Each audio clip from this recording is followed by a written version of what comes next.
Well, thank you for joining us here at the 49er European Championships, 49er class and 49er FX. And it is Gold Fleet race action in the 49er FX. We have 3 races on tap today. I'm your host, Peter Rush. I've got Andy Rice with me as our expert commentator. And the start for the first of 3 races today, just underway here. The first of 3 races in the 49er FX class. And as we come into the day, we've got the Danish crew here, Andy, who are our overall series leaders. And we just got off the line at the start of 1 of 3 races today. Yeah, so clean away and going fast upwind because there's good breeze. I'd say the breeze has increased even a little bit since what the 49ers had just a few minutes ago. So some good fast racing in prospect. And nearly every boat now on port tack. So almost the whole fleet on port tack, sailing out to the right-hand side.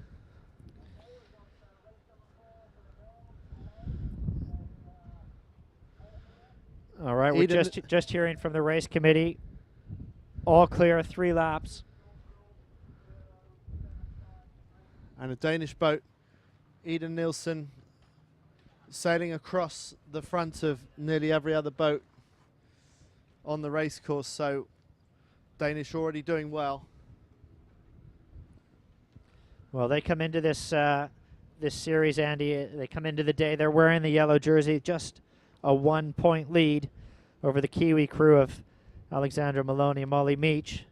And then just back behind them is Martina Grail. And so we can see it's really close at the top of this fleet. And again, the quality and the importance is to be in the top 10 because only the top 10 go through to the theater racing, and that takes place tomorrow afternoon. Yeah. And it will be some of the usual suspects battling it out because there is quite a pecking order, and the top 3 in this regatta so far are certainly amongst the top 3 most successful in the 49er FX over the last season or so. The Kiwis, the Danes and the Brazilians tend to share out the spoils amongst them, and that's how we see it. Although we should say that in 4th place overall is a British boat, Charlotte Dobson and Sophie Ainsworth, only a point off the Brazilians in 3rd place, and they have had some very good scores at some of the Grade 1 events on the ISEF and other events this year around the world.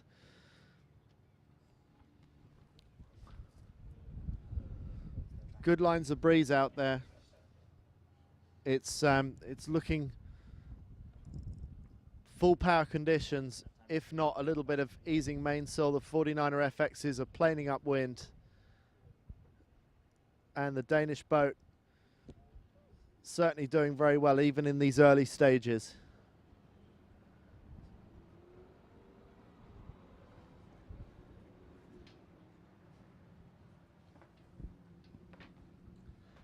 Well, we've got our overall leaderboard there, and you can see that that's going to take into account where the positions are right now on the racetrack, Andy. But certainly the conditions here, we're expecting the wind to build a little bit throughout the afternoon. Right now, it doesn't look like it's too strong compared to what we had in the last race of the 49er racing. But it's the breeze forecast to build, but really ideal racing for these boats, and also for the typical crew weight that these guys have. They're fully powered up in this amount of breeze. Yeah, they are. And the FX is less powered up as a boat than the 49er that the men tend to race. But once you get over a certain wind speed, these boats are pretty much as fast as a full-size 49er. The reduced wind, the reduced rig size, if anything, starts working in your favor, because if you're throwing away power, then any extra sail area that you have is just drag.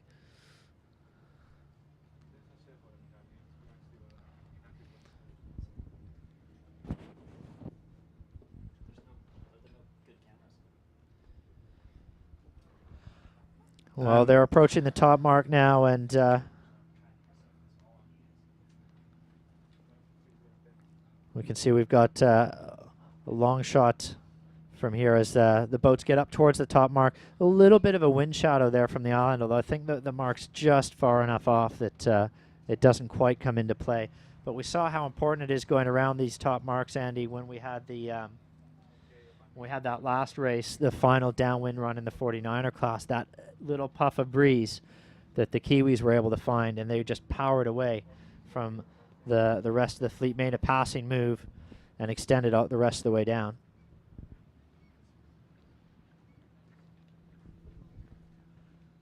So GBR 22 up at the top of course.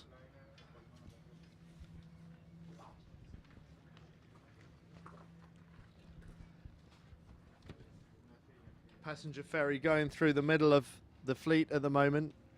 Sightseeing, I'm not sure it's a sight that the sailors will particularly welcome. But you have to get round all the obstacles just like everybody else. A yacht dangerously close to the windward mark as well. Yacht, ferries, 49er FX crews have got all kinds of obstacles to sail around out here. And I think that'll just increase tomorrow when we get into the theater style racing. It's the last day of the championship, and we can expect a few more spectator boats out on the racetrack area. So first around is Brazil. It's Martina Grail and Kahina Kunze, and an immediate jibe set for her. And we saw that work so well for the Kiwis just now in the final men's race. And there's a line of breeze there that Nathan Outridge spoke about. And it could be that that's what Martina sees as well. That immediate jibe set can work incredibly well because there's a line of breeze that you get at its most effective if you immediately jibe round. GBR 22 is Charlotte Dobson and Sophie Ainsworth also doing very well in this race. So interesting to see how so many of the race leaders are straight onto port jibe, because that's quite an unusual move on the first leg of a multi-lap race. It's there's an awful lot of traffic to sail back through when you do that, so that you have to have really good reasons to want to do the immediate port jibe, as we saw the Brazilians do just now. Yeah, and we talked to Martine Grail, Andy, yesterday after racing. She's fairly nonplussed about a very average day of results yesterday, where they relinquished the yellow jerseys, the overall lead, and she just seemed to say, well, look, we had a bad day, but we'll be better tomorrow. And certainly the proof is in the pudding, and she's living up to her word right now, as they're off to a very good start in this race.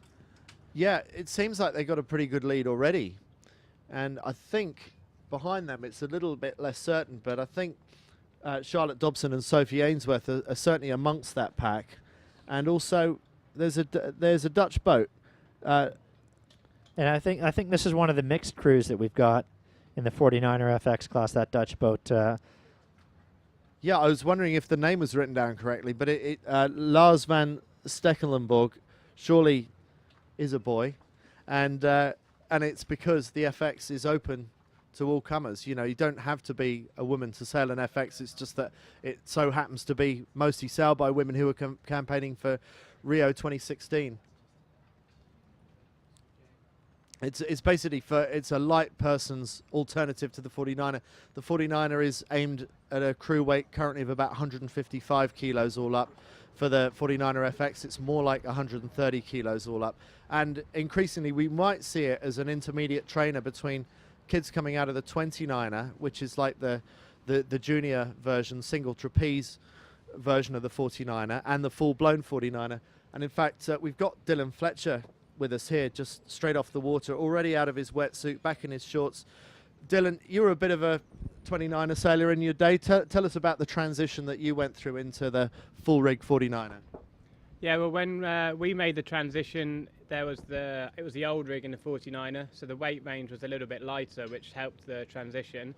We were second at the senior worlds, 29er worlds, and the person I was sailing with, Rob Partridge, was too young to make the jump. He was 17, so he carried on, and I gave Alan a call, and I was like, do you want to do a bit of training in an event? And he said yes, and we knew each other from when we were in national squad in 29ers together. and it all sort of sparked off pretty quickly. We sailed quite well. He kept it upright because I obviously was falling over all the time, and he was a big help in like being like, yeah, do this, do that, you know. And we kind of were a bit small, but we sort of kept eating lots and got through it, and that's where we are today.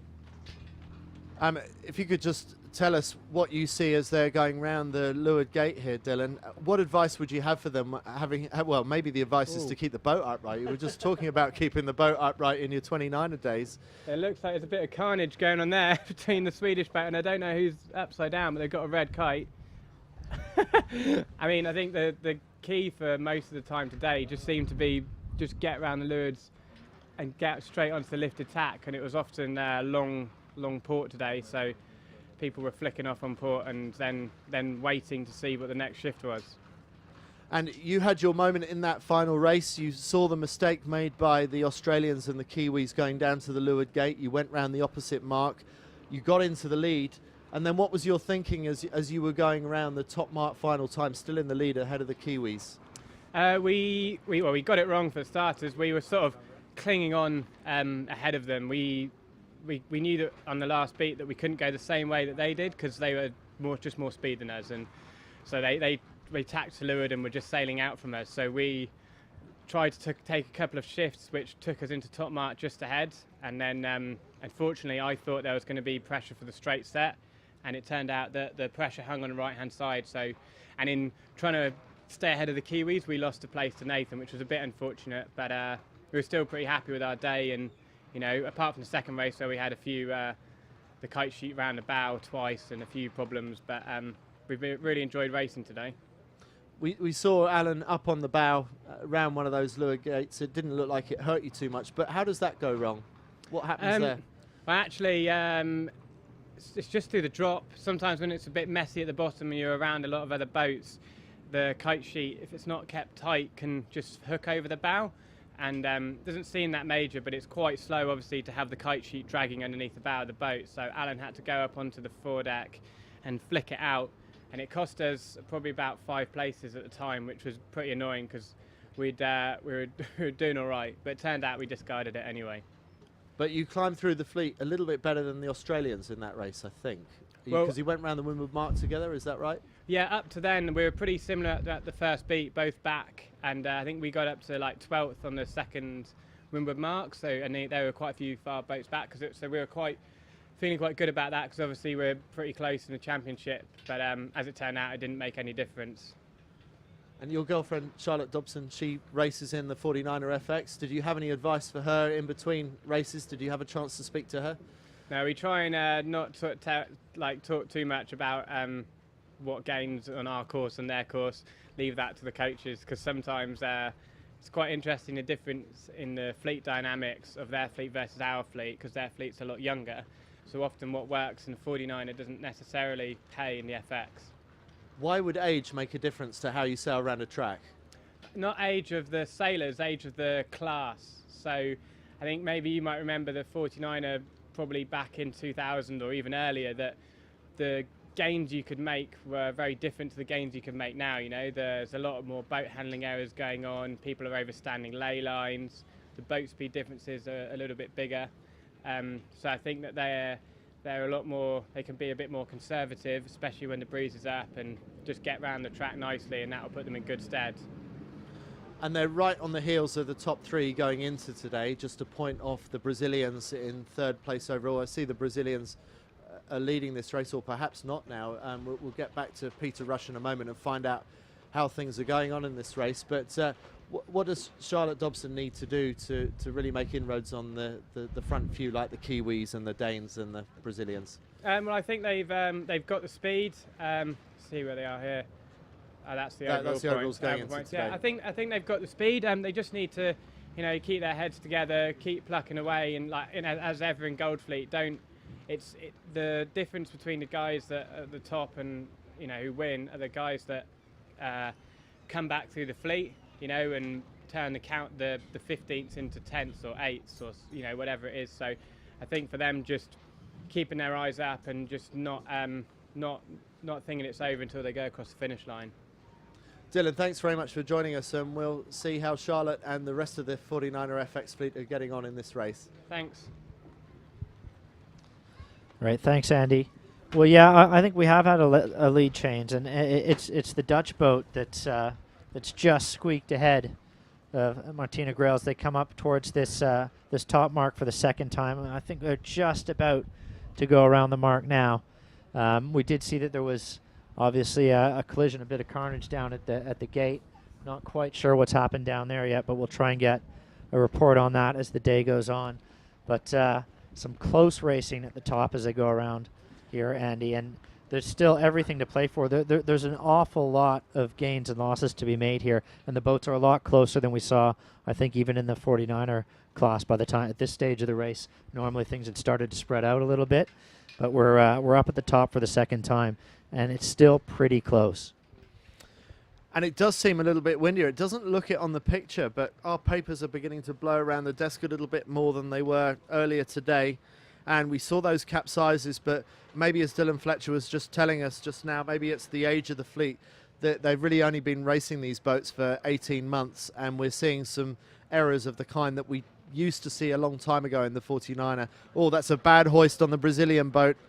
The Brazilians have sailed just out of picture on their jibe hoist that they did on the previous run, but it was a very, very bad set. We can't see them in picture at the moment. They're off to the right, but it looks like there are good angles to be made going straight down the run. So I wonder if that's an error tactically by the Brazilians anyway. Just even setting up for the jibe set.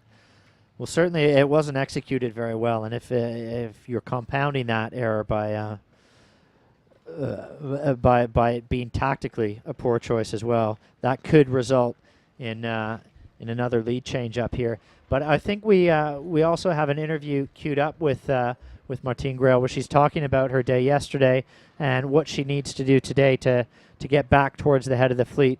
And we'll just take a look at that right now. Sorry, not quite ready for that one yet. We'll come back to that once we get it queued up.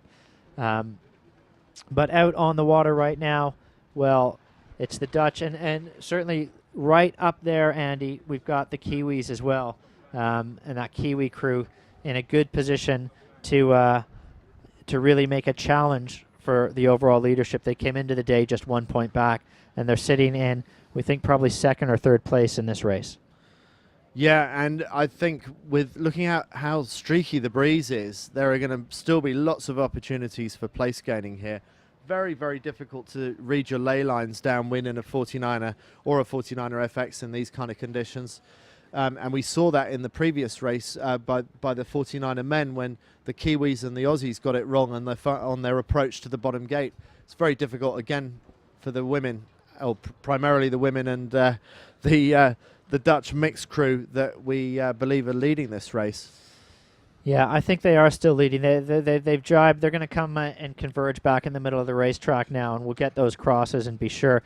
But certainly the Dutch team ahead of the Brazilians now. And I think we do have that interview with Martine Grail. So we'll take a look at that right now and listen to what she has to say heading into racing today.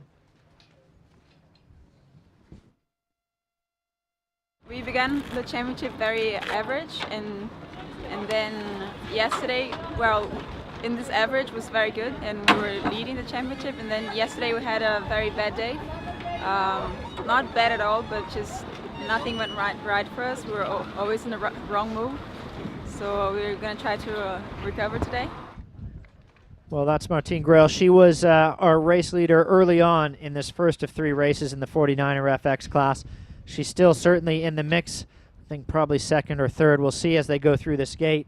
But Andy, I think it's the Dutch crew that went around first. Yes, and they have a pretty healthy lead going inshore, and it's the other boats just behind them are following them out of the same gate. So it's the Kiwis in second, Brazilians in third, and one of the Danish crews, I think it's Denmark 136, Jenna May Hansen and Katja Iversen following through. Leonie Meyer and Eleanor Stoffers from Germany. 2 boats going out the far side. It's the British Charlotte Dobson, Sophie Ainsworth, and it's the defending European champions from Denmark, Ida Marie Nielsen. So we've got all the major players up in the front few here. So the top 4, the top 5 actually, are pretty much the top 5 in this race, except of course for our race leaders. From Holland, Ned 999, Lars van Stekelenburg and Floris van der Werken. Thank you for taking that on, Andy. So yeah, we do have the top 5 overall, or the top 5 on the racetrack, just shuffled in order a little bit. And that shuffling could be important because the points are pretty close at the top between first and fourth place. Well, there's only an 8-point gap there. And so there's still plenty of opportunities to move up and down that overall leaderboard with some good performances today. And of course, this is just the first of 3 races in the 49er FX class that we'll be bringing you this afternoon. So the breeze is certainly still holding up very, very nicely. It's understandable that there were some capsizes at the previous leeward gate. But so far, everyone is managing to stay upright this time round at the leeward gate mark. And we see the Germans, Leonie Meyer and Eleanor Stoffers, sailing up behind the race leaders. The Dutch, Lars van Stekelenburg, Floris van der Werken. Quite unusual at this stage of the early years of the 49er FX to have a mixed crew, but it's open to anyone who wants to come and compete. It's not just a women's boat, and interesting to see that it's the mixed team on this occasion that holds the lead. I might even pick up an FX myself. They look like they're the right size for a little guy like me. I'd come and sail with you, but I think I'd sink it. Might be a little bit bow heavy. I think we have another interview that we can take a look at with the Kiwi FX team that was coming into today in second place, just 1 point off the overall lead. And again, talking about what they need to do today to take the overall lead and head into Sunday's final day of racing with a little bit of a cushion. Well, this is our second trip over to Europe this season, and so far we've learned a lot, and this regatta is going pretty well for us. Definitely one of the most competitive fleets, I guess, that we've lined up against this year. I think everyone's been improving over the past year, and also since we came across in Palma. So I think everyone's just getting a lot better, and yeah, the standard of it's getting really high. So we came across and did Palma and here and Lake Garda, the Eurosef event, and then we went home for a little bit and come back for the Europeans. After this, we're going to go over to Rio and see what it's like over there, and then we're going to come back and do our final event in Europe and the ISAF Worlds in Santander. Well, Andy, that was Molly Meach, the crew for the New Zealand team. We think they're currently probably in second, possibly third place in this race. They're second overall, just 1 point off the lead. And in fact, they might take the overall lead here because their competition, the team that's ahead of them on the overall scoreboard, the Danish team, is at least a few boats back at this point. Yeah, and effectively the Kiwis will be happy to be where they are. Normally they're in the lead because Ned 999, who is actually leading this race, is in 14th overall, so is unlikely to be threatening for the overall championship. So Alex Maloney and Molly Meach will be happy that they are currently still ahead of their Brazilian rivals and their British rivals. The Danish not far behind either. Ida Marie Nielsen and Mary Olsen far out to the left-hand side of the course. But this is a huge race for the Dutch crew because they need to make up about 15 points to make it into the top 10. And certainly a race win here or even a top 3 finish will go a long way towards securing them a place in racing on Sunday. It certainly would, and it seems like their Gold Fleet racing has been better than their qualifying racing. You'd think life would get harder in the Gold Fleet, but with scores yesterday of 3, 6 and 8 for Ned 999, they actually seem to be coming into their own as they get into the Gold Fleet racing. So it seems like they're a crew on the move and on the improve. Well, we will keep our eye on them as they head upwind for the third and final time. This is the first of 3 races today, and we're on our last upwind, our third lap of 3. And as we've seen in the other races, the fleet's starting to spread out and disperse now a little bit. Lead's getting a little bit more comfortable. And as they come up to the top mark for the third and final time here, Andy, it looks like they've got a fairly comfortable margin. Yeah, this is unusual territory for them. I think this will be the first race that they've won at this event anyway.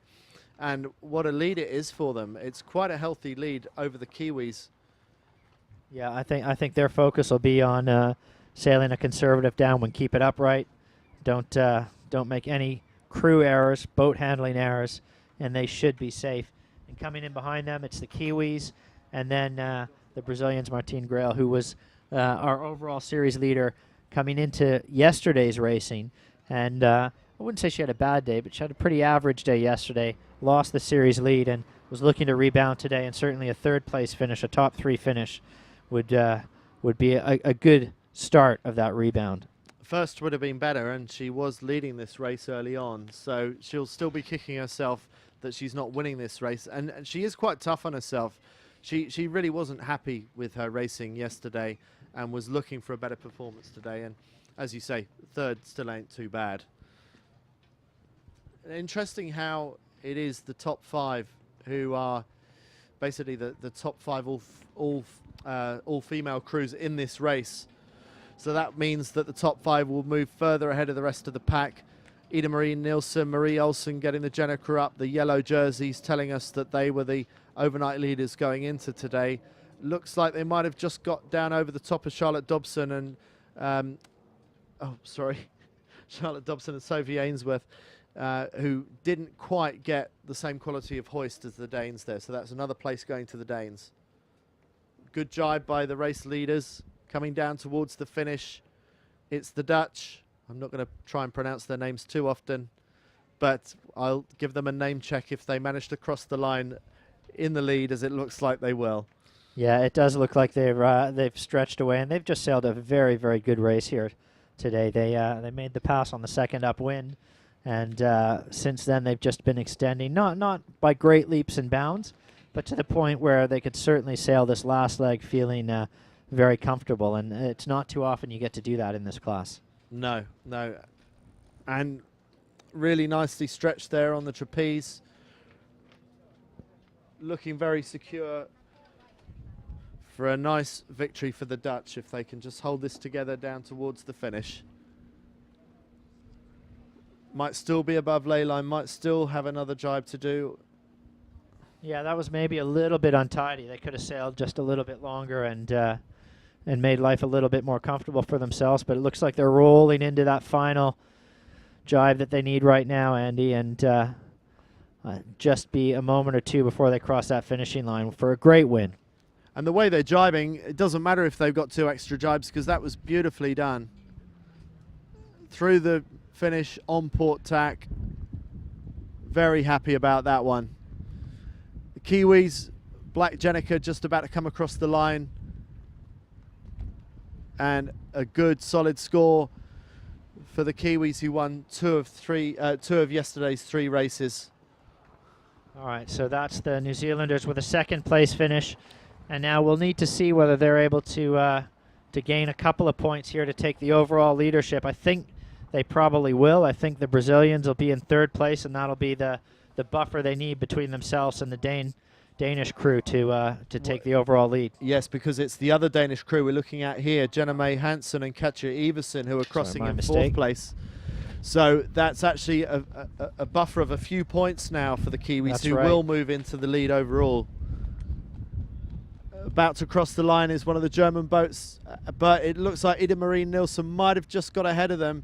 Very difficult to call from my angle, so I can't tell you if it's the Danes or the Germans who got that position there. But for Ida Marie Nielsen, if points were awarded for speed across the line, it would be the Danes. It would. That was a nice potential steal there, because they looked like they might have caught the Germans napping, but the Germans might have just held on to that 5th place.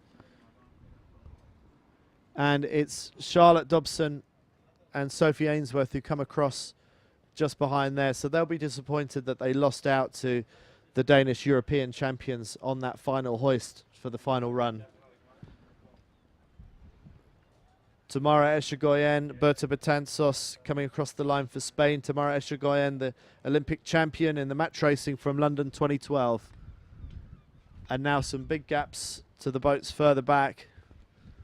And Andy, that's a pretty big transition to make from just the style of racing, the match racing certainly, and then even and then the style of sailing that's required in the two different types of boats. Yes, and there are some sailors that seem to be particularly good at one style of racing and sailing one kind of boat, and are just unbeatable in that form of sailing, but they don't always adapt that well to other forms of racing. And then there are other kinds of athletes that whatever competitive challenge you give them, they will find a way of adapting, and they will find a way of learning whatever the new skills are. And the skills are so different from sailing a keel boat that can't possibly fall over to a 49er that doesn't want to do anything other than fall over. So this is a much more athletic challenge. In some ways it's also less aggressive though. Match racing is a very aggressive boxing match. It is sailing's version of one-on-one boxing. And what that equips you with is very fast thinking, ability to work the rules to your advantage, to work your competitor to your advantage. Sometimes there's a lot of slow boat handling involved in match racing. Mostly skiff racing is about getting around the track as fast as you possibly can all the time. But it is interesting to me how someone like Echegoyen, sailing for Spain, has made that transition quite quickly, because she won Keel Week recently. Yeah, that's a great result for somebody who hasn't been in the class for very long. I guess it maybe is made a little bit easier by the fact that nobody's been in this class for very long. It is, but I think those first few months are so critical, and she's really a year behind some of these other teams. She's a year behind the Danes, and she's a year behind the Kiwis, and actually that is showing to some extent in the racing here, because we're not really seeing the Spanish duking it out for the top few places. They are a click behind most of the other teams that we're talking about. So I can't see the Spanish winning this regatta, but they did manage to beat the Danes at Keel Week just a couple of weeks ago, so they are capable of it. Right, and they're another team that's sort of on the bubble for this racing tomorrow. They're in 9th place, and certainly with a good finish in the first race today, they would help to solidify the chances of going through and qualifying for the theater-style racing tomorrow. But those are the teams that are really going to be looking to have good races today. The teams that came into today's racing in 8th, 9th, 10th, 11th, 12th place, those boats are the ones that are really, well, there's just 9 points separating 8th from 12th, so there's plenty to play for there. Then it drops another 10 points to the German team with Tina Lutz in 13th place. And it's pretty close amongst some of those teams. Yes, it is, and there are some teams that will need to watch out, like GBR8. We didn't really see anything of them in that race just then. Frances Peters and Nicola Groves from Great Britain, and the Schutter sisters from Denmark, lying in 8th overall going into today. We didn't see much of them in that race, so some of these teams need to pull their socks up, and they need to make sure that they stay inside that top 10. Otherwise, it will open the way for teams like the Dutch, Lars van Stekelenborg and Floris van der Werken, who just won that race. They went into today 14th overall, but if you win races, that can really rocket you up the rankings. Well, it certainly can, and of course there's going to be a discard that comes into play for this fleet as well, and that could shake things up a little bit too. So once we get another race in, I believe they're allowed to discard one more of their worst scores. And when you see that the Dutch that just won that race carried through 74 points from the qualifying, it speaks of a team that is really making massive improvements during the Gold Fleet racing. Really seems that they're beginning to get to grips with it in a way that they weren't managing to in the early rounds of qualifying. So hopefully it won't be too long to the next start. It's still very good wind out there. David Campbell-James is very aware that the sailors like to keep things rolling on as quickly as possible. As do the commentators. As do we.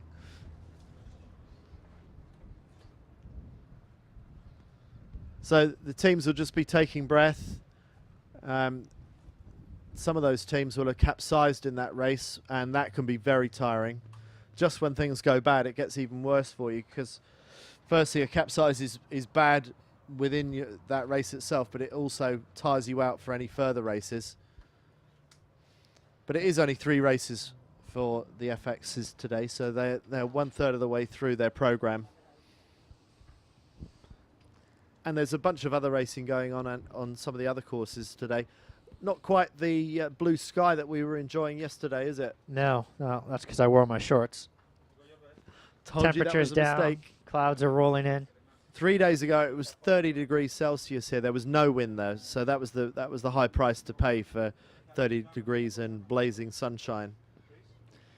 Well, you just joined us. You're tuning into the 49er FX class. It's day 2 of Gold Fleet racing here at the European Championships. And we've had 1 of 3 races. We've got a couple more races to come. Just waiting to get some word from the race committee for the start of race 2. And I think we're just going to put the microphones down for a couple of minutes. And we'll be back once we get into a start sequence. We'll leave the pictures up, and racing will resume in just a couple of minutes.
Tough today, like the strategy? So we're just a few minutes away from the next 49er FX race. The U flag has gone up, but just before we get onto that race, I want to speak to Thomas Plussel, lying in 4th place overall for Germany, and Anders Thompson from Denmark. Welcome to you both. Thomas, you've had a good day today, lying in 4th overall. You've had some pretty good scores today. What was the key to doing well in your races? Yeah, I think today was very difficult. I found it difficult to see the wind. It was more unpredictable than the last days, more shifty, more gusty. Yeah, the left side never paid really, but we always kept an eye out before the start, and most of the times we had it right, which paid out. But the shifts were, yeah, as I said, unpredictable, and was hard to get a good one. Yeah, we made it good. We came, what was it, 6th, 2nd, and an 8th, but we will drop the 8th. We're happy with the day. Excellent. Anders Thompson, I understand that you're a fairly new pairing with Jonas Warrer. So even with a lot of experience in the boat, a gold medal from 2008, it's not always easy getting things together in a 49er. How's it working out for you guys? Yeah, we just started sailing together. 2 weeks ago. So yeah, it's all new. But I mean, we get into it pretty fast, and so far things have gone pretty well here. But we haven't reached our full potential yet. We still need some hours together, but we believe we'll get there fast. And have you made it through to the final 10 for tomorrow? Yeah, we're currently in 6th. Dropped down a little, and I'd say we lost a little connection to the top guys. We were pretty close before the day, but our day wasn't too good. It wasn't horrible, but we weren't quite there. So it was a tough day for you, but with the benefit of hindsight, what advice would you have for the girls here, just a little more than a minute away? Any particular patterns that you could suggest would get them their way up the first beat in good shape? Yeah, it looked like more and more a breeze line on the right that would go up and down, and if it was down all the way to the starting line, it most often would pay off to go a little left first. But if it wasn't, you had to go out and get the breeze line first. So really look for breeze and look for the angles as well. It's not as easy as it sounds.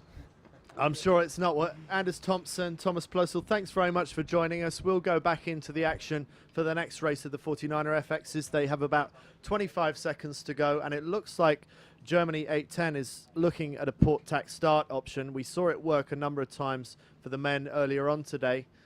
And Brazil 12, Martina Grail and Kahena Kunz are also thinking about the port tack start, so it's becoming increasingly popular in skiff style racing. And here they go. They've just got 4 seconds to go. Will the Germans get across the front? Will it be a pure port tack start? Will they get away with it? It's a very ballsy move by Germany 810. Not quite managed it on all of them, but nevertheless, if they get their way through, that's going to be, oh no, crash tack. And oh, it's all gone badly wrong. And that is the price to be paid for making the brave option of the port tack start. Thomas Plössl, just tell us about the German girls that attempted that then. Did that seem like a sensible move to you? A sensible move? Yeah. I don't know. I mean, it's a big risk to try to start at the pin and be in front of all the guys to cross them in front. We never do that. We just try to sneak between some boats, but I don't know the girls too well. Yeah. That's the Gerger sisters, right? Yeah, that's a Jula and Lotte Gerger. Jula and Lotte Gerger, is that their names? Yes, Jula and Lotte. Yeah. And excuse my pronunciation. It's all good. So they've got a little bit more breeze than maybe you had for your first races today. Maybe it's about the same as for your final race. So it looks patchy. It looks streaky, doesn't it? With lines of dark breeze there. Yeah, definitely. I think very often we had a breeze coming in from the left at the start, but you shouldn't be on a high line, on a high port tack line to the right, because there the breeze dropped again. So being right in the pressure, rather low line would be the perfect move there. Like it looks like the Swedish are doing it, and it looks pretty high as well now. The port tack.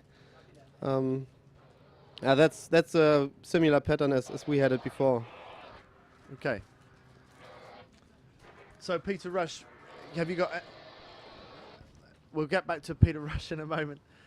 Just wanting to find out what's going on with the tracking and seeing if we can get some sense of who is doing well in the early stages. Leonie Meyer and Eleanor Stoffers going across our picture there, and a number of strong German crews here. Thomas, have you had any hand in helping get the girls up to speed with how to race the 49er FX? Yeah, well, I think the Danes did it much more than us, but we did some training sessions together where we swapped the crews, for example, so that Eric was sailing with the girls' crew, and that was a good thing. I really think so, especially in the early stages. But we didn't do it too often. But still, it was worth it. Like, really good.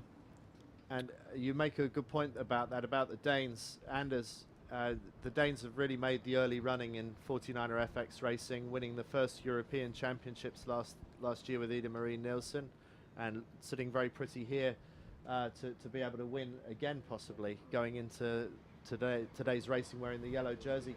How much of a knowledge transfer was there from the 49er men across to the 49er FX women in Denmark? There's been quite a bit of a knowledge transfer. I mean, we try to help them as much as we can, and I mean, we're not that big a country, so we don't have a lot of talent. So the talents we have, we really try to make something out of them. Yeah, the girls even got our coach from the last couple of years now, so that it would make the knowledge transfer even easier. So, but they ask, and we try to help as much as we can. Guys, thanks very much. Let's go back to Peter Rush and find out who's in contention as we get up towards the top mark. Peter, have you got any sense of who might be in the lead at this stage? Yeah, Andy, I think we do have our series leaders are all up there or thereabouts again, and that includes the Kiwis and the Brazilians. They've both gone out to the right side of the track. They've gone out pretty hard to the right side. One of the boats that seems to be lagging behind is one we were just talking about, the Danish crew that came in as our overall leaders when we started the day today. They didn't have a brilliant race in the first race. I mean, they were still around, I think we thought they were around 5th place in the first race, but they're a little bit off, out of touch with what looked to be the leaders this time around as well. So they might have a little bit of work to do, but it's going to depend on how well these guys come in from the right-hand side. The Kiwis and the Brazilians, as I said, they've really hit the right-hand side hard, and we'll have to see whether that pays off as they come back in towards the mark. Yeah, so there are opportunities on both sides of the course. It's quite surprising that with the land so close, there isn't more of a consistent land effect, but it does seem like you have to take your opportunities from both sides of the course, and it's not that predictable, which makes for great racing. It means you can't lock into a pattern. No, that's right. And, you know, even the Kiwis, they've gone so far out to the right, and it looks like that's not going to pay off. So they certainly won't be leading around this top mark. The key for them will be to stay in touch with the leading group. The Brazilians, they came in a little bit earlier. They've got a couple of tacks left. They're not anywhere near ley line, and they're in a bit of a crowd there. So it's going to be a matter of how they can emerge from that.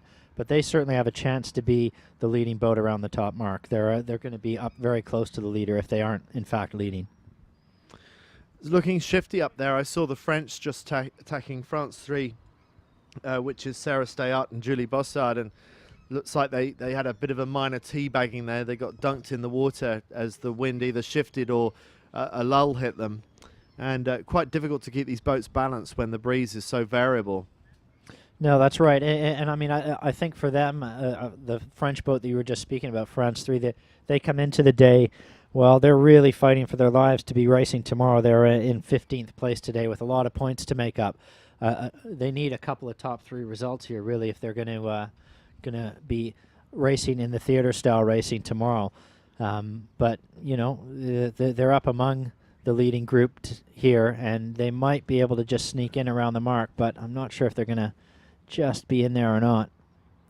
Looked like it was a Dutch boat around first. It looks like a different Dutch boat from the first race.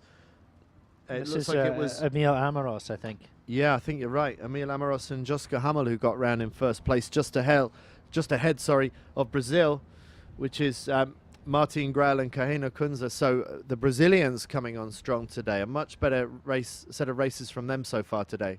Yeah, they've recovered really well, Andy. And again, it's not like yesterday was an absolute disaster for them, but they did lose the yellow jersey. They had a 10, a 12, and a 5th place. They had a good first race today, and it looks like they're well positioned early in this second race.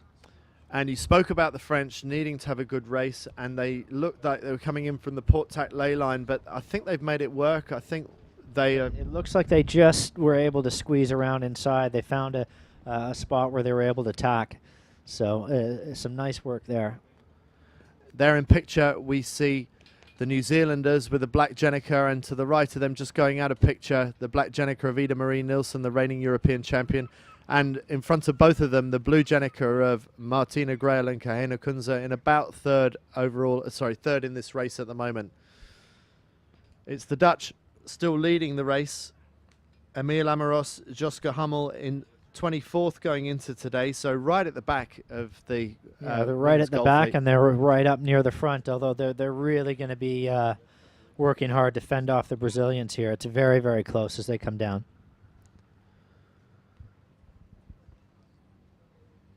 British boat going across the picture, Francis Peters and Nicola Groves, third at last year's European Championships.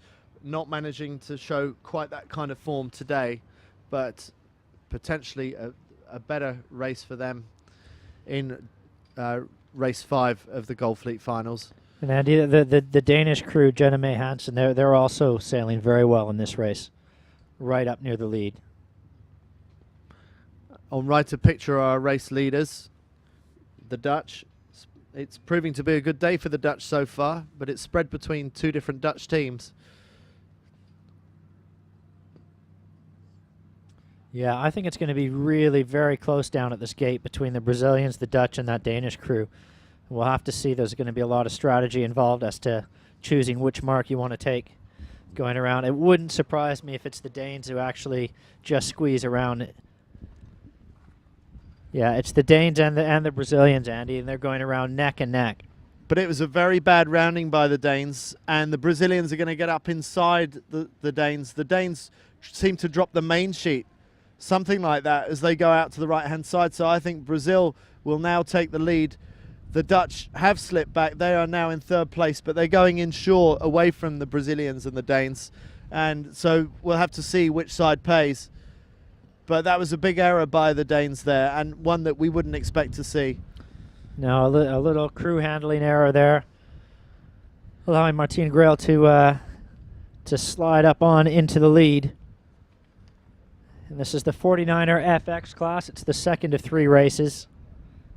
And the this yellow is the end jerseys, of the first lap. Yellow jerseys of the Danish number 11, Ida Marie Nilsson, Marie Elson. Not a great rounding by them, allowing the Kiwis to get up inside of them. So, but both of those Danish boats actually had quite bad roundings, and on both occasions they've yielded to some of their closest rivals. So the Brazilians and the Kiwis pouncing on those Danish mistakes.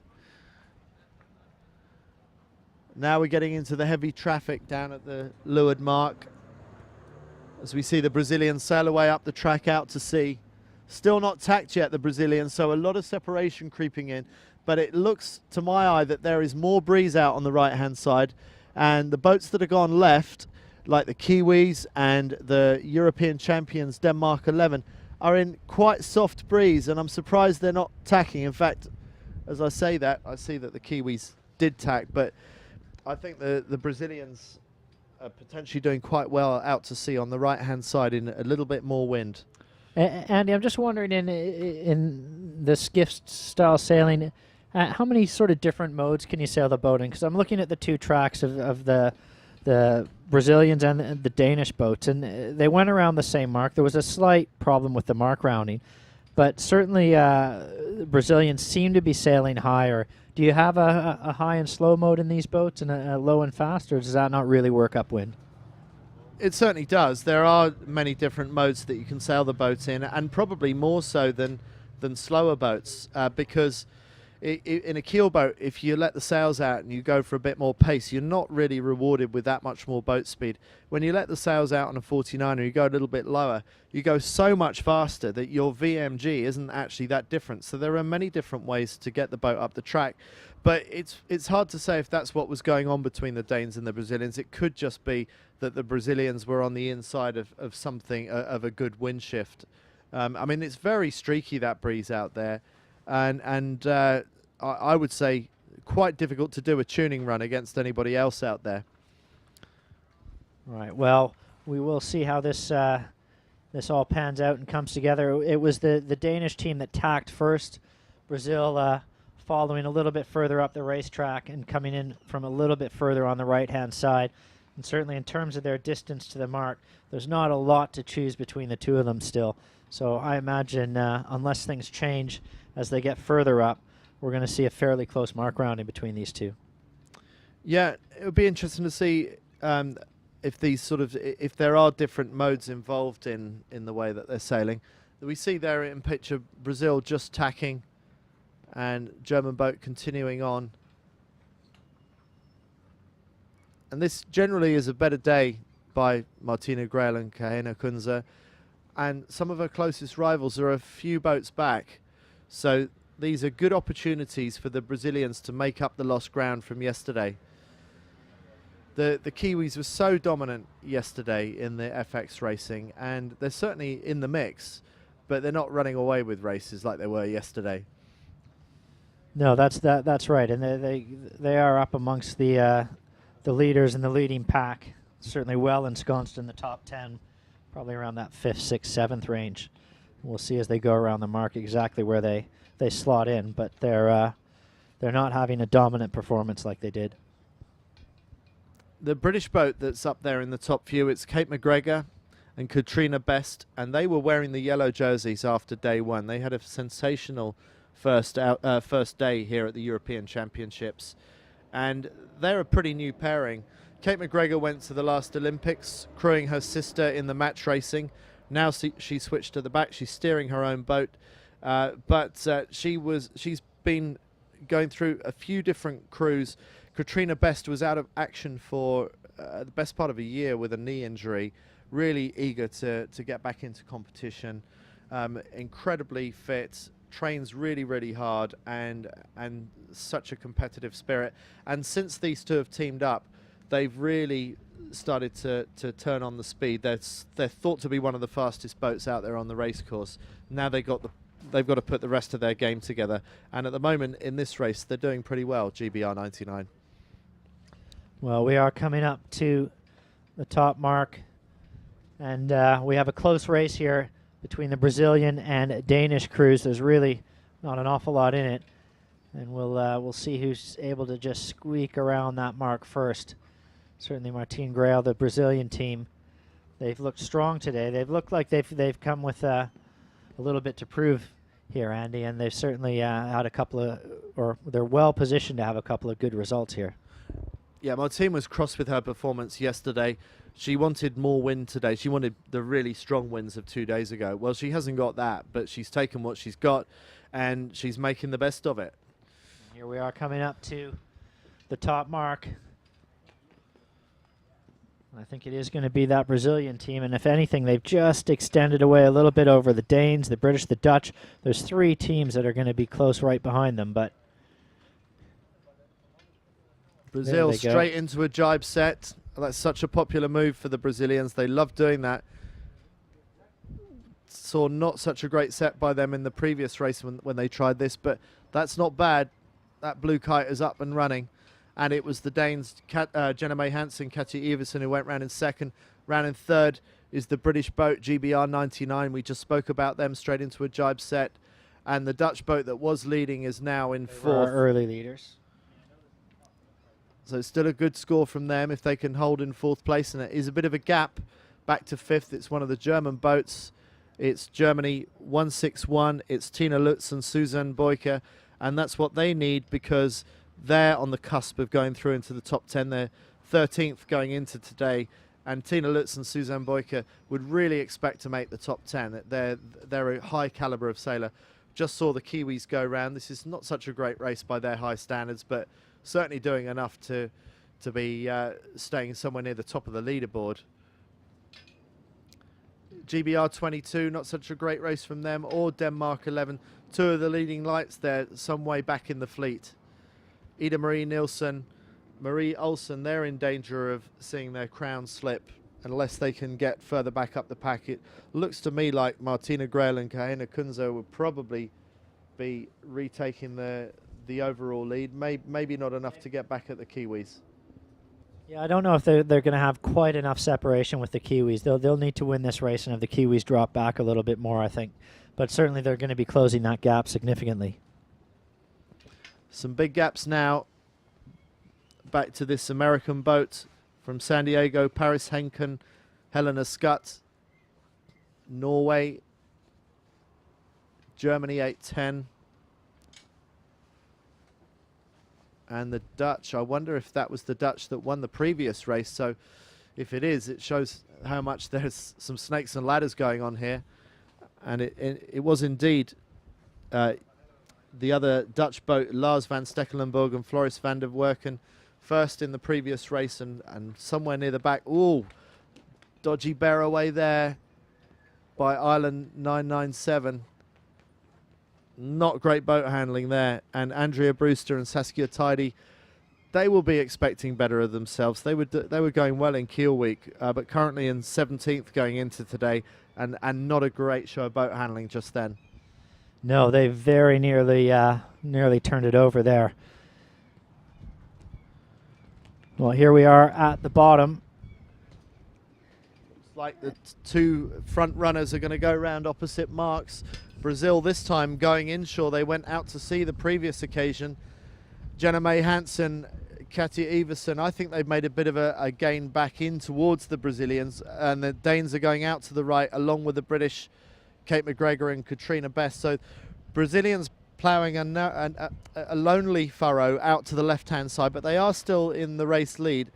But yeah, I thought they would tack soon, because why wouldn't you? They're a long way ahead of most of the fleet. It's about the two boats just behind them that they need to be covering and thinking about.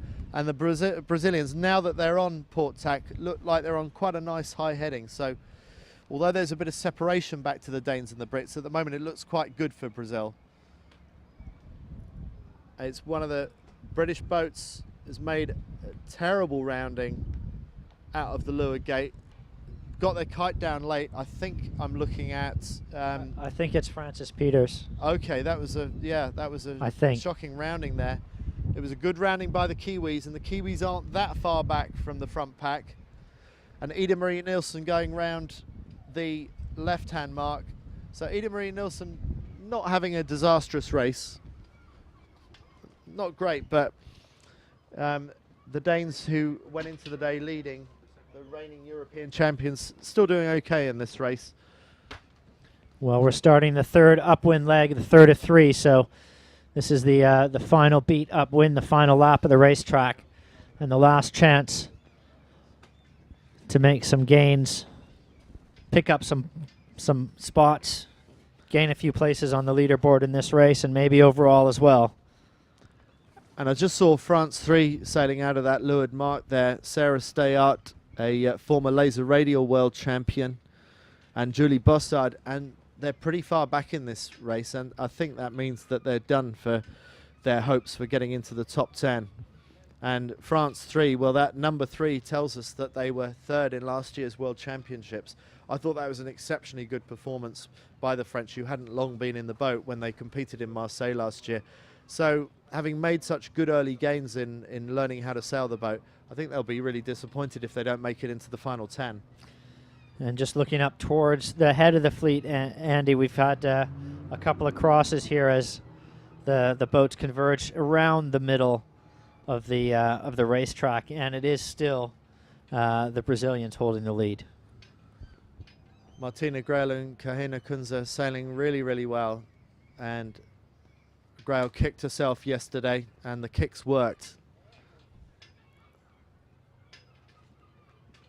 Argentina 19 sailing across our screen today. Victoria Travascio and Maria Solbrands. Argentina will be competing in the final of the World Cup tomorrow night in the football against the Germans. And it won't be Brazil in the World Cup final, but it is Brazil leading this race. Martina Grail and Kahina Kunze restoring some pride. Restoring some Brazilian pride there, and they've really had a fairly strong regatta. A little bit of disappointment yesterday, there's no doubt about that. But with that as a small aberration, they look to be back on track today, Andy. They do, and the boat that they will be most concerned about is back in 6th place. That's Alex Maloney and Molly Meach. And just a few back from them Ida Marie Nielsen and Marie Olsen. So good to have your main rivals tucked away behind you as you sail up the track. And I think all this is done really, maybe a little bit in contrast to the 49er, is it's really closed up the positions at the top. I think the top three have maybe gotten further ahead than the chasing pack, but within that top three, it's really still all to play for, because I think they're all going to be very, very close going into the third and final race of the day. Well, that's what we want to see. That's what we want to see. There's quite a bit of tacking going on up this leg. The Brazilians are putting in quite a lot of tacks, which is sort of surprising considering how windy it is, but it also tells you that the shifts and the gusts are big enough that they're worth paying the penalty of going through a maneuver like a tack, which is a pretty slow and expensive maneuver in a 49er. But I don't think there's much between the Brazilians and the Danes, and I just wonder, have the Danes made a bit of an attack back at the Brazilians going up this final leg?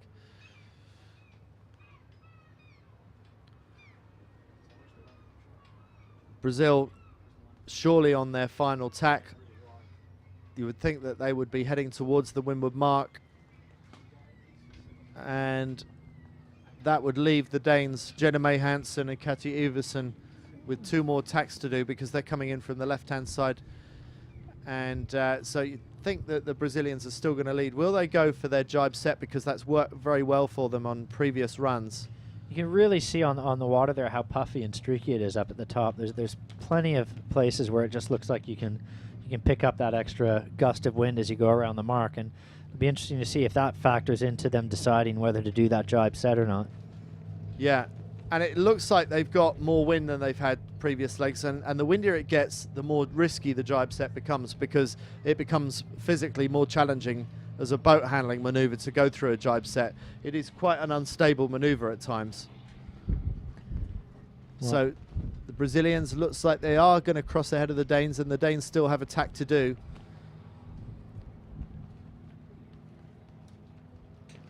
Danish boat is around, but I think the Brazilians must have gone around already. And the Brazilians are just on the left of picture. Yeah, I think that's right, Andy. So Brazil leading around the mark, and in second place, it's the Danish boat. 136 is Jenna May Hansen and Marie Olsen. Sorry, Katja Iversen. Brazilians have jibed. It wasn't a jibe set like they normally do, but they set the kite and then they just ran for about 100 meters before they jibed across again. And they look like they're on a good angle on port jibe. Fully stretched. A lot of breeze there for them. That's Kate McGregor now up in third place. GBR 99 sailing really nicely. Kate McGregor and Katrina Best. The Brazilian boat is bouncing a little bit through those waves. Almost on board here with the Kiwis. Yeah, I think they're in fifth place, I think. And the boat hobby horses up and down over the waves. What a beautiful sight the 49er FX is when it's going at full chat downwind. We're about to see them go through a jibe. Let's see how it goes.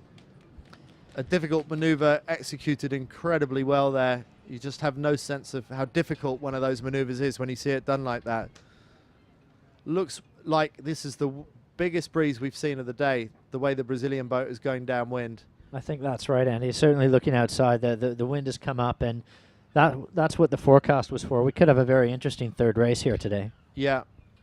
Another great example of a jibe there by the Dutch. Brazilians are through their jibe. They've got hooked up on the new side. And we can see there the cross that the blue Jenica is still somewhere ahead of the red Jenica of the Danes, but the Danes have moved into a potentially attacking position there, depending on where the Brazilians are lying in relation to the finish line. Remember, Andy, this is the final run for the finish now. And it looks like the Brazilians could just about get through the finish line without any further jibing, in which case the Danes have made a bit of a mistake, maybe going beyond them. But that really depends on whether Brazil can get through in one go. Either way, unless there's a boat handling error, this race is going to go to Brazil. It's going to go to Martina Grell and Kahina Kunze, who are now going to put themselves right back in contention for the European title going into the final day's racing of theatre style racing tomorrow.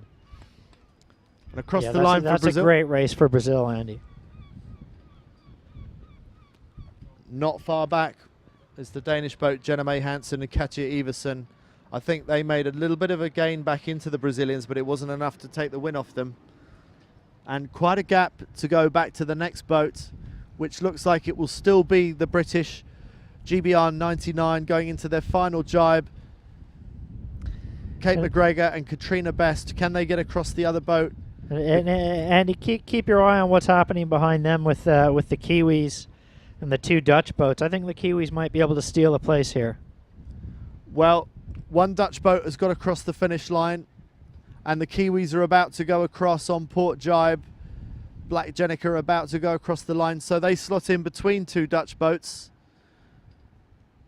So Ned 999 finishes just behind NZL 1, and then it's very close call between a German boat. I think it's 161, but it could be that the red Jenica, is it Ida Marie Nielsen? It's the Schutz sisters from Denmark, have got ahead just ahead of that German boat.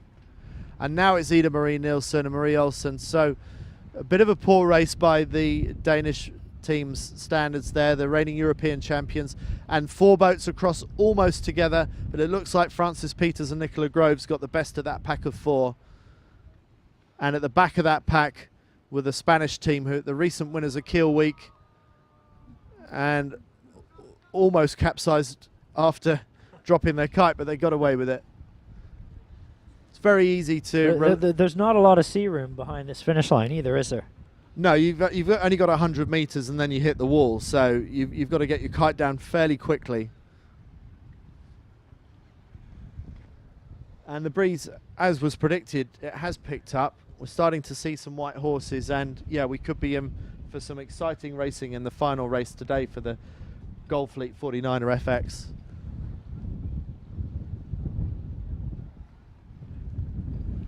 And some of these boats coming into the finish, they potentially have overcooked the ley line.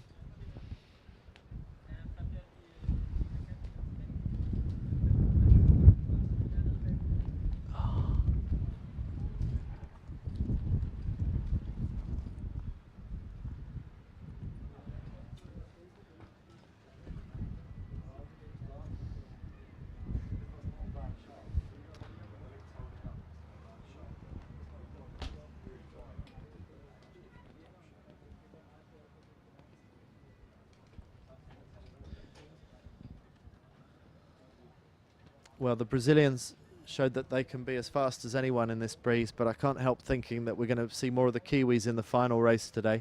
Yeah, with that wind coming up, we saw how much they excelled in the bigger breeze yesterday, and they just, I mean, even speaking about the forecast and the possibility that the wind was going to be up, when we talked to them yesterday, you could just see the twinkle in their eyes. They just absolutely love it.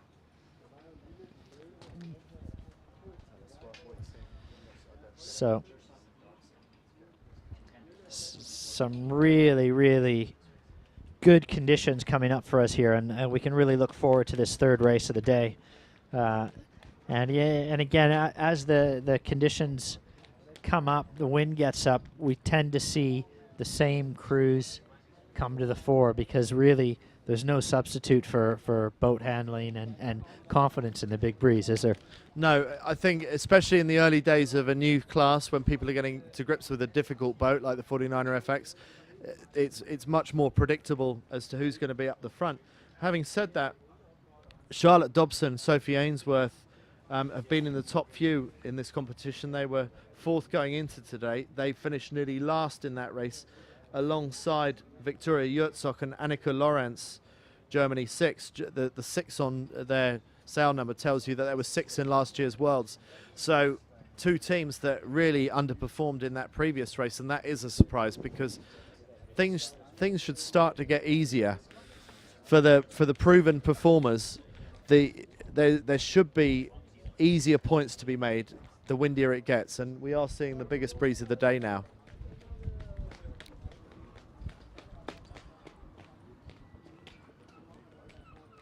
So well, the wind comes up, the sun's out a little bit more. Doesn't feel any warmer with the with the breeze coming up. And I think we're kind of up in that. We're certainly up to about the breeze we had yesterday, if not maybe a little bit more.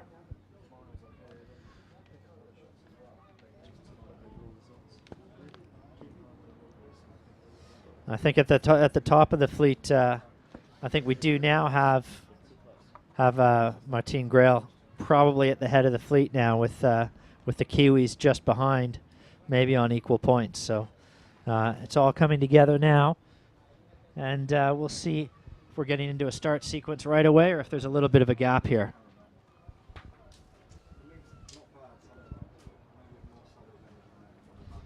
All right, it looks like we're going to have a little bit of a delay between races here. We're going to leave the pictures up for you. We're going to put down the commentary mics for a couple of minutes, and we'll come back and bring you the third and final race of the day, the 49er FX Championships.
Well, welcome back to our coverage of the 49er FX European Championships. We are in our second day of Gold Fleet racing. We've had 2 races already this afternoon, just one more to go, the third race. But my name is Peter Rush. I'm here with Andy Rice. And Andy, we've just had a little walk outside around the tent, and the breeze is certainly up. Yeah, it sure is. I think it's going to be pretty exciting, this final race. I want to see some boats having a go at the port tack start. I think it's windy enough for that to work really nicely. We know that the Kiwi men like doing the port tack start, and they can make it work well. Will we see the Kiwi women have a go at it? Will the Brazilians allow them to get away with it? It's going to be interesting to see what kind of approaches they make at this start. But you know, the start is not the be-all and end-all on this racetrack. It's important, but there's so many ways back into the race on this course. No, I think you're right. And certainly as the conditions get stronger, we know that the boat handling becomes more and more important. It starts to favor some of the more experienced crews and the crews that train generally in the stronger conditions. We know the Kiwis are good at that. But I think we're into that range now where we've probably got certainly as much wind as we ever had at the top end yesterday. And I think we're looking at them starting to slot up for the starts now. So probably got a couple of minutes left. Yeah, I think we're on about 1:30, and you can't see them in picture at the moment, but Brazil are just off to the right of our screen, and it looks to me like Brazil are thinking about the port tack start. So most of the fleet, as you can see there in picture, that bulk are there all lining up for a traditional starboard tack start, and it's very, very busy up at the committee boat end, but it looks very much to me like Brazil is thinking about a Lone Ranger port tack start. So it'll be really interesting to see how Martina Grail and Kahena Kunze come out of this. It's such a tricky maneuver to get right, but when you get it right, boy, does it pay off. And you see them just coming into view now with about 45 seconds to go, 40 seconds to go. Well, and everyone's starting to put the power on and get a little bit of speed now. Brazil just tacking onto port. Critical moments now for Martina Grail.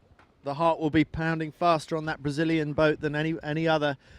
And it looks like there are going to be some others having a go at it. Finland 101, maybe GBR 22 also having a go at it. 15 seconds to go. And is there an opportunity to start actually in front? I think Martine Grail is too high on the line there. She's got 5 seconds to go, but she's very high on the line. Quick bear away, and off they go. Well, is it enough to get across the front of them?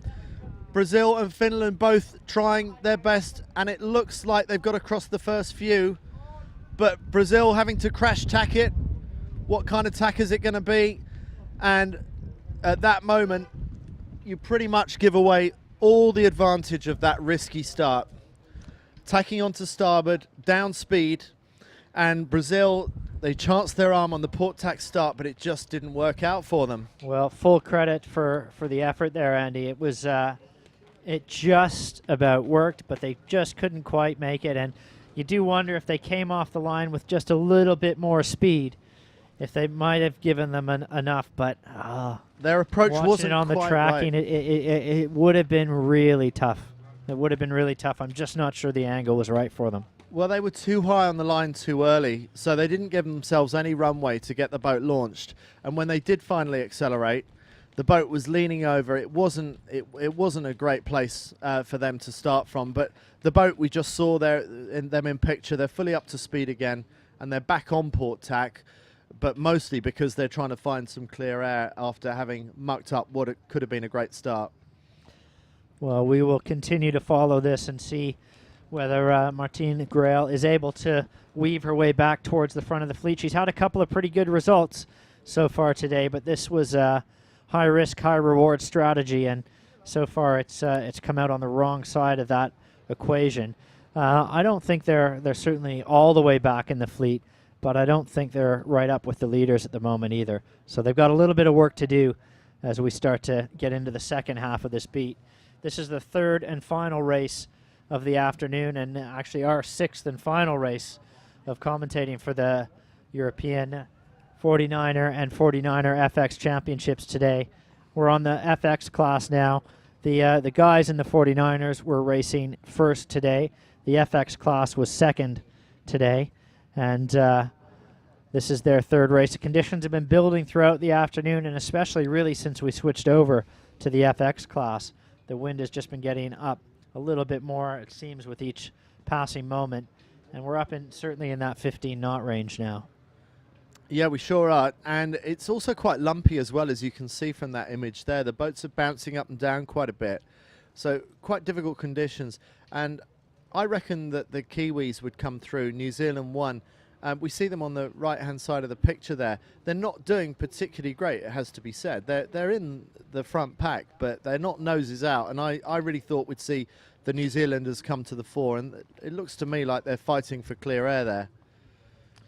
No, I think you're right there.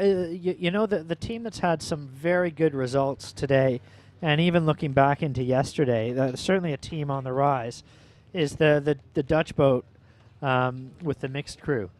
And they're right up in near the front of the pack again. And we know they had a good result in the first race today. They weren't bad at all in the second race either. They were still top 10. And they're up among the leaders in this one as well. And they had a good day yesterday. They came into the day in 14th place. I'd be very surprised if they haven't done enough to get into the top 10 today, assuming they're able to continue looking good here in this last race. I noticed you studiously avoided mentioning their names. I avoided the pronunciation on that name. I'm going to leave it to the there. expert. Well, I think it's Lars van Stekelenborg and Floris van der Werken. And we see them on, I think that's them on the left-hand side of the picture. I can't quite pick out their sound number there, but that could be them out on the left-hand side. It could be Ned 666, actually. We got a Ned 666 and a Ned 999. I think we were looking at the other one, the 666. Well, again, a little bit early in the leg to call, as we've seen in the other races today, that this first beat, it really doesn't resolve itself until you get very close to the top mark. And then on the first run, people get a little bit of separation, and by the time we're on the second and third lap of the course, there's certainly still some lanes for passing, but things are a little bit more established, a little bit easier to, isn't it? It looks it. When you look at that picture there's a lot of white horses there now, and even though the Kiwis didn't start very well, I think we can expect the Kiwis to make a charge throughout this race, because I just think their boat speed and boat handling is that good. And they seem to really press their advantage on the downwind legs as well. That seems to be a place where they're able to really excel with better boat speed, better boat handling. But I wouldn't be surprised if we don't see a few people on their side in this one, Andy. Well, we nearly saw a Dutch crew on their side. They see how much ground they lost, because they should still be in picture with this other Dutch boat and Swedish boat, but a bad tack, and they lose boat lengths in no time flat. There's such difficult boats to sail in these conditions. And look at the mainsail ragging on that Dutch boat on the left-hand side. There's a lot of breeze out there now. I think we're going to see some falling in down this first run.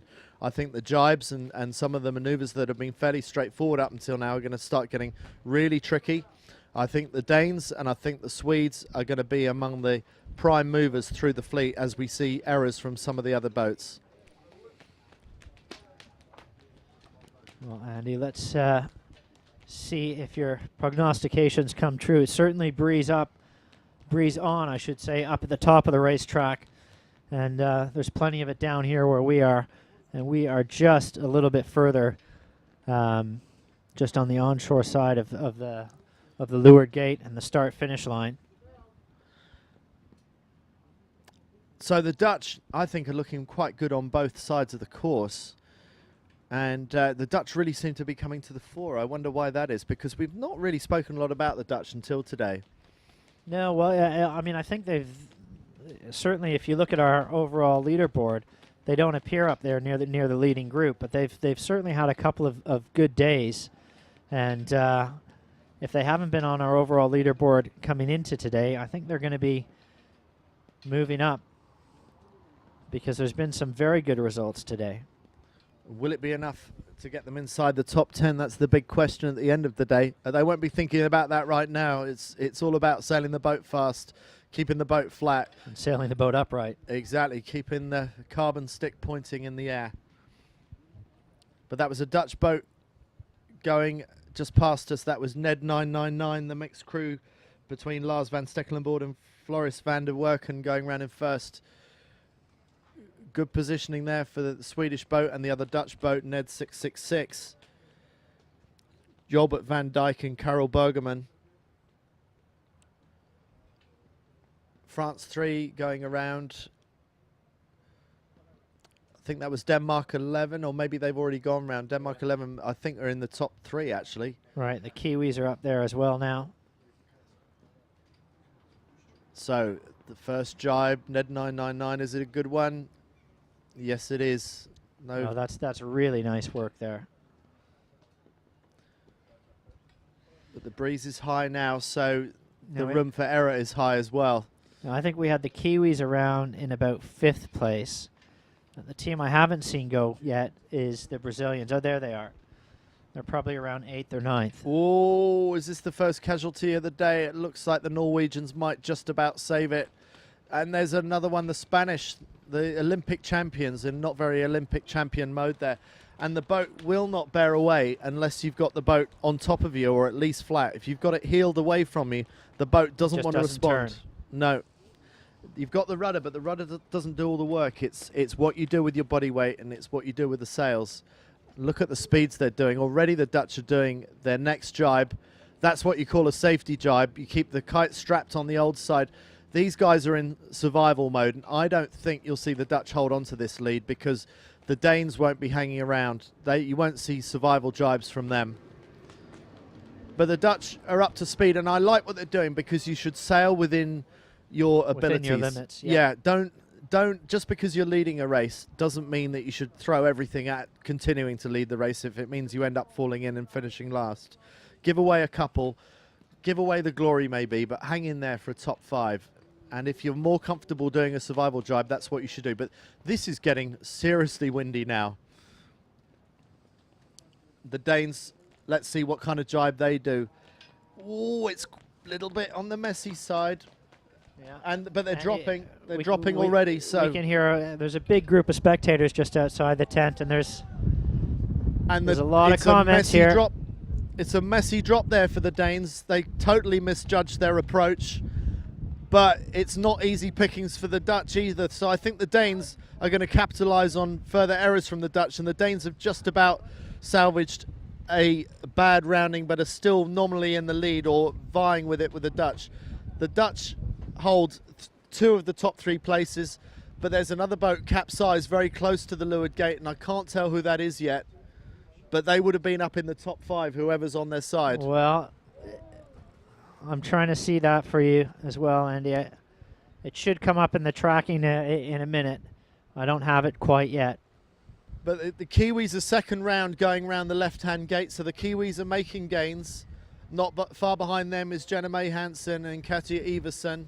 So right, so Andy, I think the capsized boat from the boat that's not moving on the tracking, I think that's Kate McGregor. I think you're right, because they were up in the top few going down that run, and that will be really disappointing for them. The one saving grace is that they were close enough to the bottom mark, they might already have their kite back in the bag, because if you've got to get the kite back in the chute when it's in the water, that's really hard work. And they're halfway up to getting that boat upright. Sounds like you've had a bit of practice at that. I do speak from personal experience, yeah.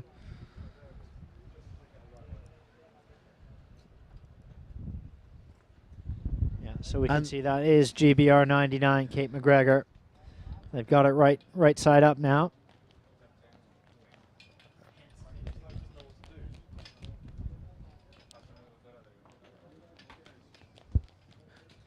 Well, the wind is up, and certainly, you know, Andy, we said we were expecting to see big things from the Kiwis. Of the boats that have headed out to the left, they seem to be leading the charge out there now. So they're in a pretty strong position right now. Yeah, they're certainly doing very well, and they're one of the first to tack away from that side as well. So they're heading back into the middle of the course. There in picture, we see Ida Marie Nielsen. They made a bit of a hash of the leeward mark, but at least they didn't fall in. No, and they've been pushing out hard to the right-hand side. They've tacked now. They're coming back towards the middle of the course. And we'll see how, as they converge with the Kiwis, we'll get a bit of an indication as to whether whether the Kiwis have been able to make a gain or not and capitalize on that maybe less than perfect mark rounding by the Danish crew. Yes, I don't know what kind of heading that they're on, the Danish crew. I'm not sure it's the best heading, but they're going fast. And, well, there we see the cross, and they're still ahead of the Kiwis, and they're ahead of the Brazilians. So those are the two boats they'll be watching most closely. Makes you wonder if they're going to be tacking soon to put a loose cover there. Tacking is not easy in this breeze, so you don't want to do it too often. But they are going to allow separation to creep in if they don't tack soon. So the yellow jersey wearers, oh, they're not in the lead because we see a Dutch boat on the far side move ahead of them. And I think that may be... That's the 666. Yeah. The number of the beast has moved into the lead. Jolbert van Dijk, Karel Begeman. So between the 999 and the 666 from Holland, it's a good day out for the Dutch. Well, they've just been sailing so well today.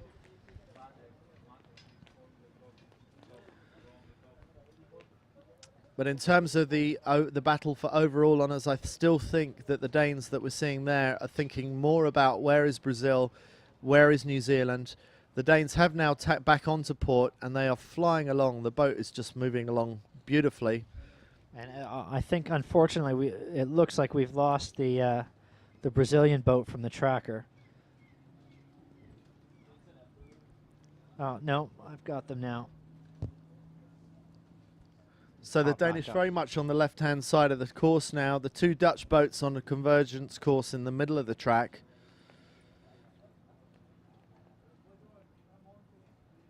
But I'm not sure how New Zealand's getting on.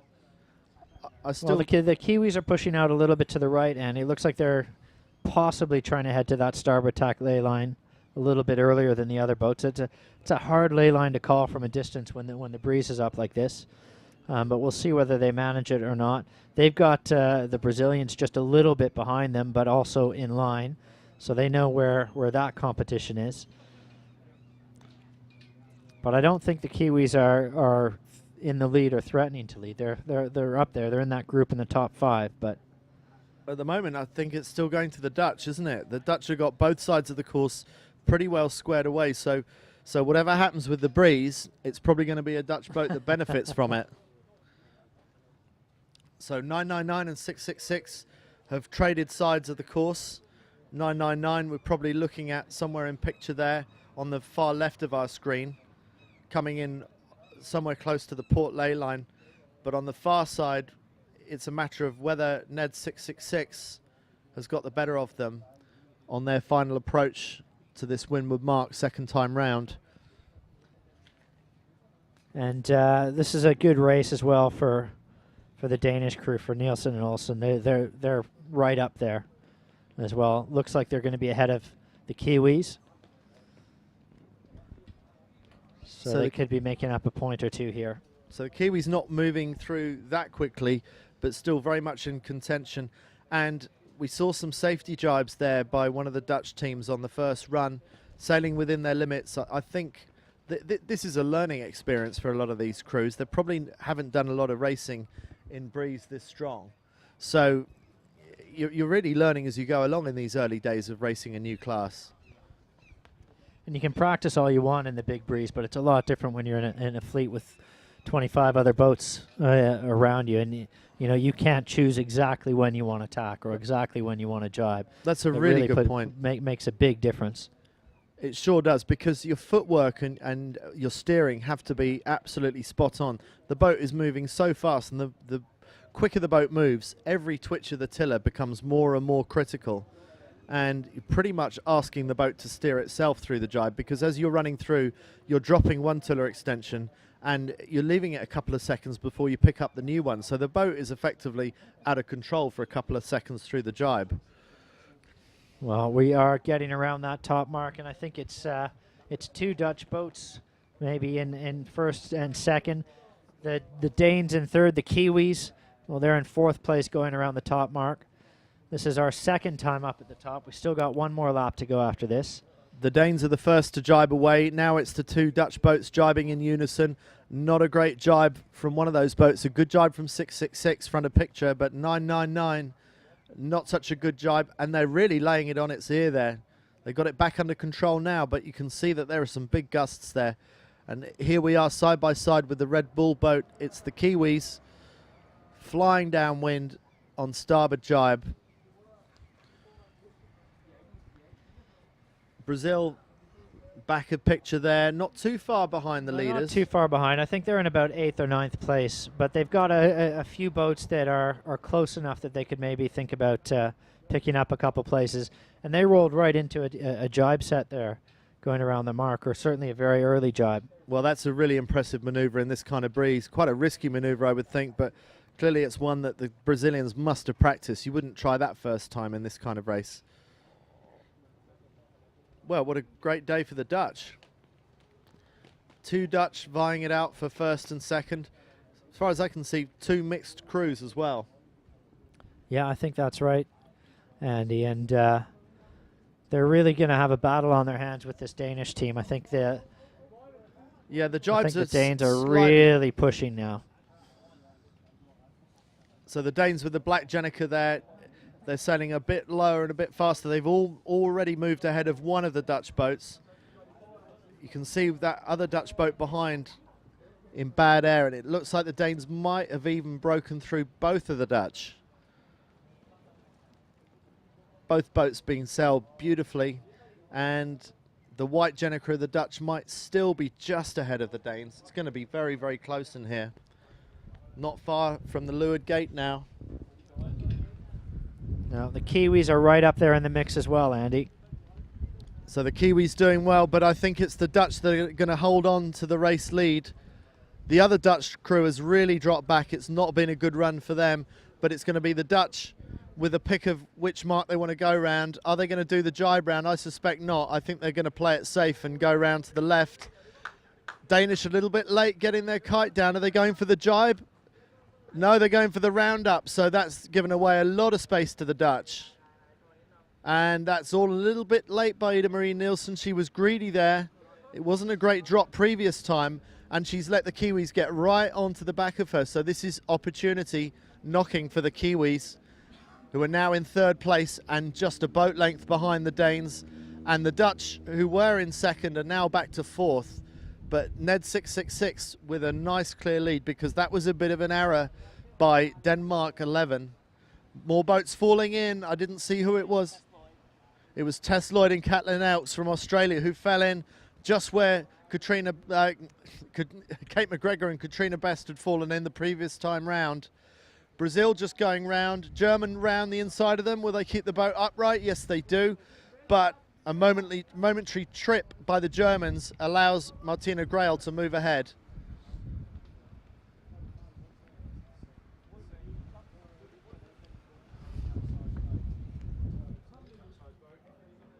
Very difficult mark rounding here. And we saw the price that you pay for dropping the kite a little bit too late on board Ida Marie Nielsen's boat, allowing the Kiwis to almost get back on level terms with them, and allowing the Dutch on Ned 666 to stretch away into a more comfortable lead than they had. Yeah, they really look like they've been able to put a tiny bit of distance in between themselves and the chasing boats. And I mean, in this kind of breeze, the distance gets eaten up very quickly, of course, but it also, just having that little bit of margin is a nice luxury to have. There's the Aussies paying a high price for getting their final approach to the leeward mark wrong. We saw the Brits get it wrong the previous time round, and it's such a gutting moment in a race like this, because you see a great result quickly diminish to nothing at all. And they've still got a jibe to do there, but we've cut away to the Dutch going upwind on port tack. Ned 999. And that's our Dutch boat that was in fourth place through the gate. And again, that's a crew that we think a little bit less experienced. We saw them doing those safety jibes down the first downwind, but so far, Andy, they did give away a couple places on that run. But I think that's probably, well, we've seen the result of what happens if you capsize. So giving away 2 or 3 places on the run when you've had such done such good work to get yourself in a leading position, it's probably a sensible calculation to make. Yeah, and they're not doing too badly up on that side of the course either. I think maybe the Dutch, who have gone more left than their closest rivals, the Danish and the Kiwis, I think maybe they're doing okay on that side of the course. So Ned 999, they may have given it away to Denmark and New Zealand on that previous run, but they're not completely out of it. And the thing is that going upwind, the boat is a little bit more secure. The boat handling required to go upwind is not so great. The tacks are still difficult, but straight line speed, the boat is relatively straightforward to sail. And you can see the Dutch flying along upwind there to the left of some of the other crews. The Dutch still holding on ahead of Denmark and New Zealand.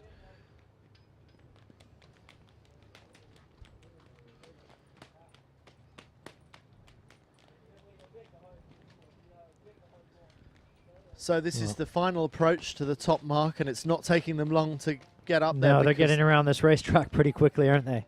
And it would be interesting now to put some 49ers on the track and see who was going fastest, because you could well find that the 49er FX was going faster upwind than the full rig 49ers, which will be turning their mainsails inside out.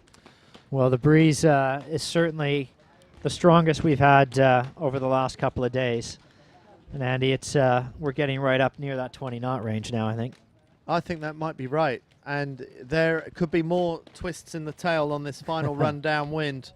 As you said earlier, there's a lot of pressure. There's one thing to jibe where you want to put the boat and where you have all the time in the world to make the decision. But when other boats are forcing your hand and you've got limited time to make a decision and you've only got one moment to make a jibe, that's a much, much more difficult maneuver to execute. Well, our leaders, they've done a masterful job in getting the boat upwind again. They're going to have one more run to do down to the finish line. And it's going to be a question of, can they hold on? Can they sail it safely? Can they get it over the line? And if they can, a real opportunity to make up some places and some points here. Again, some great racing from the Dutch teams today. But the Kiwis are right up there. And we're also seeing, Andy, you talked about how much Martine Grail was looking forward to the heavy stuff. Well, she got what she wanted, and she's delivered. She didn't have a great start. She was pretty deep in the pack as we got to the windward mark the first time, but I think she's worked her way up possibly into a top 5 position right now. And maybe over what's left of this windward leg and downwind, if she's able to keep it together, I would expect to see her finishing certainly within the top 5 now. Well, that would be good going and a good comeback. And we're looking at the windward mark and wondering who is going to get round there in first. We saw that boat just sail out a picture. That's Argentina, who are almost a lap behind.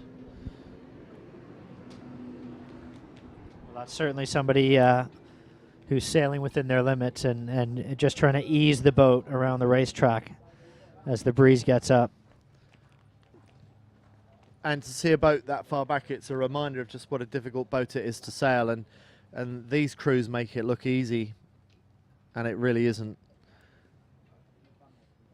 Danish Ida Marie Nielsen tacking away, going up to that ley line. So we know that there's at least one Dutch boat ahead of them. And Ned 666 was leading around the bottom mark, and it looks like it's Ned 666 that's going to go around and hoist their Jenica first. And who's going to be around second? It looks like another Dutch boat. So 666 and 999 back in first and second. They're back 1-2, and I think what happened was the Danish boat just missed the ley line and had to do a couple of late tacks. And you can see them going around now. But those 2 extra tacks cost them that second position with the second Dutch boat, and in fact has allowed the Kiwis to close right up on them. So I thought that once the Danes and the Kiwis got anywhere close to these Dutch boats, they'd just move through them and just slice through them like knife through butter, but it hasn't happened. The Dutch have held on, and the Dutch have moved ahead again. Can they hold on for this final run to the finish? And somebody else who's has to do a couple very late tacks and is going to pay the price for not seeing that ley line very well is Martina Grail. She just missed it, and a couple of tacks has really pushed her further back. Yeah, really expensive in this kind of breeze to do 2 extra tacks that you didn't need to do. So the leaders of Jibe, they're on to Port Jibe. The white kite on the right is Ned 666 being chased hard by Ida Marie Nilsson. Well, this is the same battle that we saw coming down to the bottom marks the last time around, and we saw that approach go wrong for the Danes. The Danes have not done particularly great leeward mark roundings, but this time they're sailing for the finish. They keep their kite up all the way through the finish line, so they don't have that challenge. They can just focus on sailing fast and sailing hard. And a lot will ride on these jibes. These jibes, when you've got someone else breathing down your neck, that's when you feel the pressure. Can you execute the jibe in the usual way? Every foot movement, every hand movement has to be the same as it always is. You've got to stick to your routine, not try and do anything different, because now is not the time for experimenting. Well, and of course, you know, your instinct is maybe to try and slow things down a little bit, but the more you slow the boat down, the harder it gets to do these jobs. You want to keep going at full pace. Well, that was a beautiful jibe. The kite set beautifully out of the new jibe, and as long as you can get that kite setting nicely on the new heading, that takes the pressure off the other sails, and if you can get on the trapeze quickly, which they did, then you're back in a pretty secure position. And as long as their approach towards the finish is good, it's going to be hard to see anyone taking this race away from Ned 666. That's Jobert van Dijk and Carol Begerman.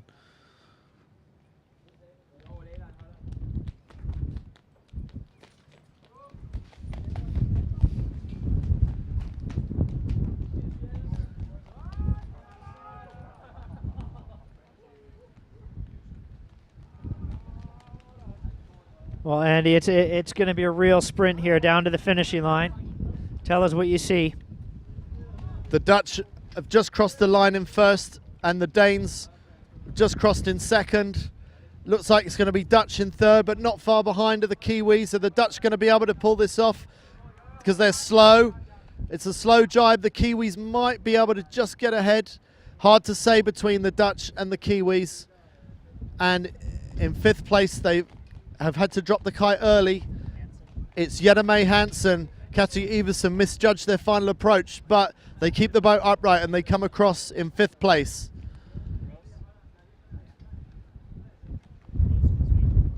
Next boat is the Swedish. It's Gross from Sweden in sixth place. Coming down, still at great speed. Tina Lutz and Suzanne Boyka. Sarah Stayart, Julie Bossard from France, and Yurtsok. Oh, it's going to be will Yurtsok be able to hold on, or will she fall in just before the finish? The kite is flogging, but she just about keeps it upright, just ahead of Leonie Meyer and Elena Stoffers, and the Brazilians only just coming across the finish now. So the Brazilians have really given away a lot of places. That was an 11th. For Brazil, having got up to fifth on the previous beat. As you said earlier, Peter, it was those 2 extra tacks coming up to the top mark that gave away a lot of places, and I'm not sure they gained much back down that run. They may have lost more. Yeah, I don't know if they lost more down the run. It's a shame we didn't really have a chance to see whether that was just kind of an unforced error on the ley line, or whether they were forced to tack onto that what they thought might have been a ley line. By positions of other boats or not. You know, it's hard to be critical when you can't see everything that led up to it, but certainly the end result was 2 late tacks right before the mark, and that saw 3 or 4 boats go past while they did that. So a real shame for Martine Grail there. But, you know, I'm really impressed with the crew work of these top 10, 12, 15 finishers, because the breeze is really up right now. And these boats are more than a handful in these conditions. They were more than a handful for the reigning European champions, Ida Marie Nilsson and Marie Olsen, who really made a bit of a hash of both of their leeward mark roundings, gave away valuable distance. Even so, they brought it home in second place, which was a great score for them. But the Kiwis also kept it tight, finished in third across the finish line. And those 2 boats were sandwiched between the Dutch first and fourth, and the Dutch have really had a very good day out on the water. Well, the Dutch have had an incredible day on the water, and certainly it'll help to more than likely ensure that they've got at least one, if not two, boats inside the top 10 for the racing tomorrow. And that's something that that we'll be very keen to see. Again, the critical aspects today, well, obviously it's at the head of the leaderboard to see who's up at the top, and then also a little bit further back, who is going to make that cutoff point of the top 10. The results are going to be up on the website shortly at 49er.org, and just click on the event, the European Championships and results, and you'll be able to see who's made it in, who's still got going to be sitting on the outside watching tomorrow. And of course, we've got 3 races left in both the 49er FX and the 49er class tomorrow, and we'll be very excited to see the winner and the European champion decided in racing tomorrow. We've got a forecast with a little bit of rain tomorrow, but we've got our first interview subject just coming in fresh off the water. Just come around the back.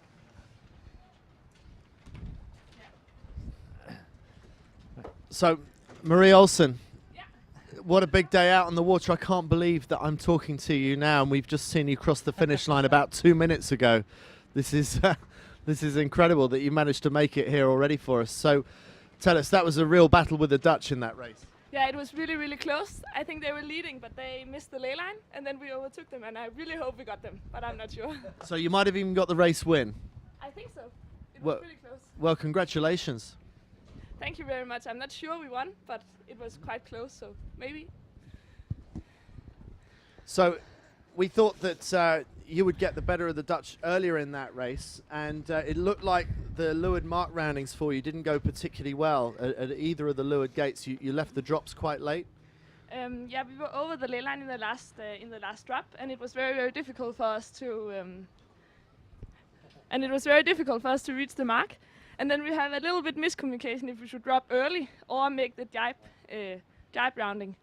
So we did something in between, and that was not that good, so we lost some really important meters. Tell me the sensation of sailing the boat when the wind gets up. You look really excited right now. Like I mean, it's hard work, but it looks like it's been a lot of fun as well. It has been a lot of fun, but it's also really, really hard. Like three laps in these courses is tough and it's hard, but it's really fun as well. We can still manage all the jibing and stuff, so we are actually still racing, and that's really nice. So I don't suppose you've had really a chance to think about where the points might be quite yet. No. But we have the sense that there's quite a battle for tomorrow, and that no one has really made a jump out ahead of anybody else. You're the reigning European champions. That's got to help that kind of experience. But what kind of strategy are you going to take into the theatre style racing tomorrow on the shorter courses with boundaries? Oh, I think it's hard to make a tactic until those middle races, because when the points is close, everything can happen, and you just need to make one bad tack or jibe, and then you can lose a lot of boats. So I think our tactic is just to do the best we can. But I think that we have been in quite a few middle races now in the top, in one of the top teams. So I think we have some experience in it, and that might help, hopefully. All right. Well, thank you very much for coming and joining us so quickly after You're racing, and good luck tomorrow. Thank you. Well, Andy, yeah, it's fantastic our position here when we can get to speak to the sailors really as soon as they get off the water, and before the boat's even really on the trolley, we've got them in here, which is great to see. A great day of racing here today. We've had so much action in both the 49er and the 49er FX class. Our provisional results, looking at the leaderboard right now, it looks like we've got the Brazilians on top, with the Kiwis very, very close behind. Really not much to choose between the two right now heading into the medal race. No, there's an awful lot to play for, and I think between the Danes, the Kiwis and the Brazilians, I think that's where we're going to see the medals decided tomorrow. But what the colours are going to be, I really don't know. No, well, that's right. And, the forecast tomorrow, we know there's supposed to be a bit of rain coming in. We don't know what that's going to do to the breeze, but we can certainly expect that, I think we're going to have plenty of breeze on again. I've heard that from a couple of the sailors. They're looking forward to that. if that's the case, it would tend to favor the more experienced crews, and they're the ones that are already up at the top of our leaderboard. Yeah, and again, Denmark, Brazil, and New Zealand, they all know how to sail the boat in the FX, so I think they're all going to be really up to the job if the breeze comes in tomorrow. As for the men, well, it's hard to see that the European Championship is going to go to a European. I think we're looking at a third year in the row that we're going to see the European title go to the Antipodes. Whether that's to Australia or to New Zealand, I can't call that, but I don't think we're going to see a European winner. Yeah, I don't think you're going out on a huge limb there. We've certainly got the Kiwis with Pete Burling. He's got 5 of 6, I should say race wins in 5 of the last six races, and Nathan Outeridge just showing fantastic consistency in the top 5. So it's all to play for tomorrow. It's the theater racing, 3 races in both the 49er and the 49er FX class. And of course, we're going to have our morning show on as well, so make sure you tune into that. For all of the results, 49er.org, and click on the European Championships. For Andy Rice, I'm Peter Rush. Join us again on Sunday.